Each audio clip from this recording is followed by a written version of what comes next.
नमस्कार दोस्तों, कैसे हो? आई होप बहुत अच्छे होंगे। दोस्तों, आज हम इस वीडियो में बात करेंगे राजभाषा के रूप में हिंदी का विकास एवं इसके लिए भारतीय संविधान में क्या प्रावधान किए गए हैं। दोस्तों, केंद्रीय विद्यालय की वैकेंसी के साथ साथ यह वीडियो सभी परीक्षाएं जिनमें हिंदी आती है उनके लिए समान रूप से उपयोगी है। साथ ही ये एक तरह से एक फैक्चुअल चीज़ें हैं इसमें, यानी कि जीके से रिलेटेड मैटर है, इसलिए इसको अंत तक देखिएगा। तो चलो शुरू करते हैं वीडियो को। ऑफिशियल लैंग्वेज, राजभाषा क्या है? राजभाषा क्या है? जिस भाषा में शासन का कामकाज संपादित होता है उसे राजभाषा कहते हैं, यानी कि इसे कार्यालयी भाषा कह सकते हैं, ऑफिशियल लैंग्वेज कह सकते हैं। अगर ऐतिहासिक परिप्रेक्ष्य में बात करें राजभाषा के बारे में, तो सम्राट अशोक के काल में राजभाषा थी पाली। मुगल काल जो था उसके अंदर जो राजभाषा थी वो थी फारसी। ब्रिटिश काल इसमें जो राजभाषा थी वो अंग्रेजी थी। तो ये याद रख सकते हैं आप। अशोक के समय में राजभाषा क्या थी? पाली थी। मुगल काल में राजभाषा क्या थी? फारसी भाषा थी। और ब्रिटिश काल में राजभाषा क्या थी? अंग्रेजी राजभाषा थी।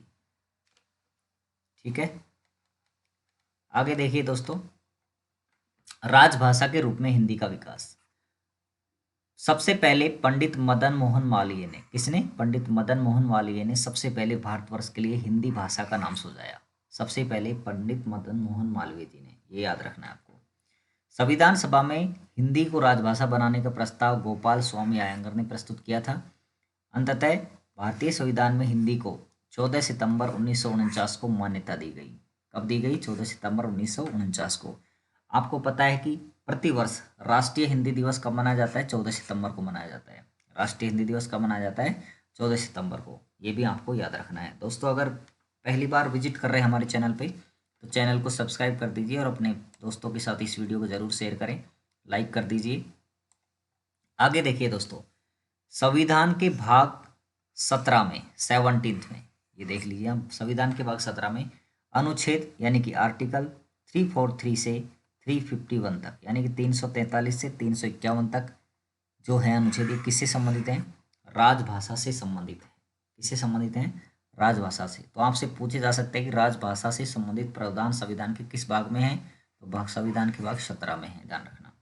अनुच्छेद, राजभाषा से संबंधित अनुच्छेद 343 से लेकर के 351 तक है। ये भी आपको याद रखना है, क्योंकि आपको पता है कि भारतीय संविधान के अंदर लिखा गया क्लियरली कि भारत की राजभाषा हिंदी होगी और इसकी लिपि देवनागरी होगी। क्या होगी? लिपि देवनागरी होगी। आगे देखिए दोस्तों, राजभाषा आयोग के प्रथम अध्यक्ष बाल गंगाधर खेर थे। इसको बीजी खेर भी मिलेगा आपको शॉर्टकट में। ठीक है, बीजी खेर। तो राजभाषा आयोग का अगर प्रथम अध्यक्ष पूछा जाए तो आप क्या कर देंगे? ये कब गठित हुआ था? 1955 में। और बाल गंगाधर खेर। एक राजभाषा अधिनियम बना था 1963 में। कई बार सीधा सन पूछा जाता है कि राजभाषा अधिनियम कब आया अस्तित्व में, तो 1963 के अंदर। ये आपको याद रखना है।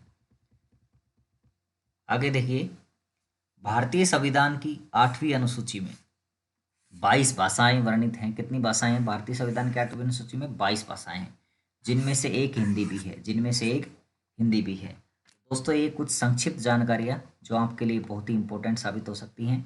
इस वीडियो को हम कंटिन्यू करेंगे कल भी, यानी कि आगे इसका विस्तार देखेंगे। बहुत ही इंपॉर्टेंट होने वाला है।